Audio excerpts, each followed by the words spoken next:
So how do you make your way on the Camino without getting lost? Try not to be too worried about getting lost on the Camino. It's pretty hard to do. I met one man who said he hadn't read any books and had no idea what he was going to do. He was just going to follow the signs. As you can see, this yellow arrow is pointing towards the Camino. They're everywhere, almost in sight of each other.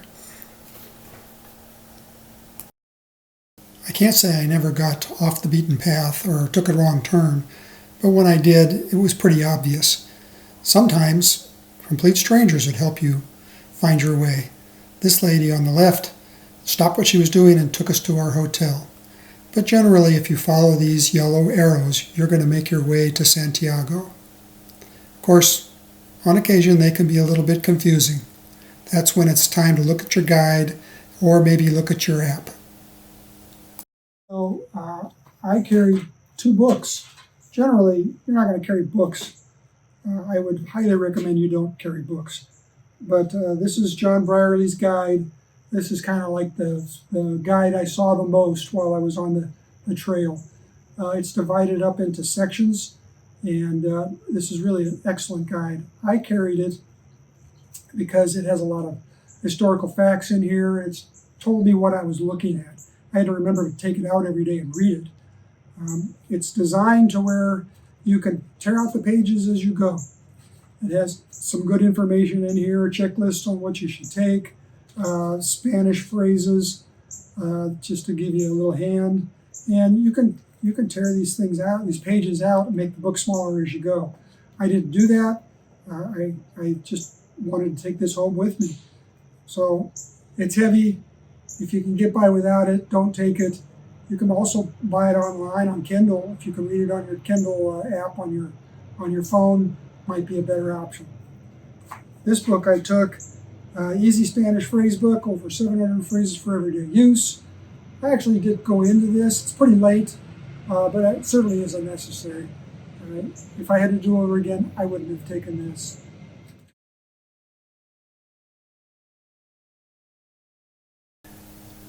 Probably the app I used the most was the Far Out app. It used to be called Gut Hooks. This app is something you have to purchase, and it has maps from all over the world. It also has the Camino Frances, and it includes the Finisterre. You can search the app for information on how far you've gone, where beds are. You follow the red line. It's as easy as that. The blue line will show alternate routes that you can take, and the GPS function will tell you where you are on the map in relation to the Camino. It also tells you the elevation, how high you're going, and you can see what the next city is and how far away it is. The second app I used the most was the Wise Pilgrim app. This is the one I used to plan my route and to plan where I was going to stay the next night. It's well divided into the body, mind, and soul sections, and it was the easiest one I found to find my way and find hotels. It had a lot more information as far as guidebook kind of things, so I really used that quite a bit. It also had similar features to the Far Out app where you could see what the elevation profile was for the next day. And they have a guidebook you can buy. In this case, it says it's 19.9 euros. Another app I heard about on the Camino was the Orsky app.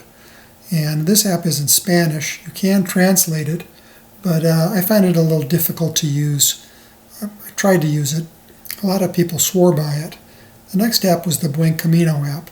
And this app has all of the different routes. You can download a map for each route and follow it. I found that just to be a little bit more difficult to use than the Far Out app. Generally, when you're using the other apps, they just refer you to Booking.com. So I used Booking.com a lot. It was pretty easy to use, and if I used it enough, I got a tremendous discount. As you can see, I made it up to Genius Level 2, almost Genius Level 3, which I think gave me like a 15% discount. Honestly, a good portion of your day is going to be following other pilgrims.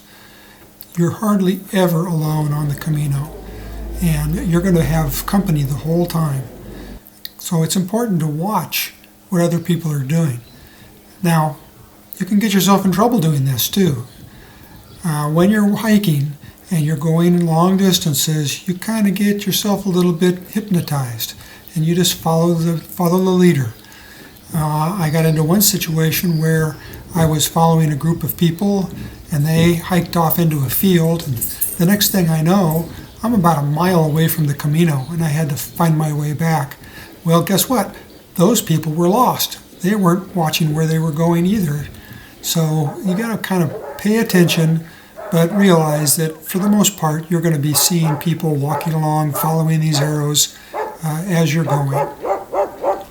So the important thing is know what you're doing and don't just be one of the herd. Well, I hope you enjoyed this video, and I hope it was informative. If you have any questions, just leave them in the comments. In the meantime, thanks for watching Buen Camino, and please like and subscribe.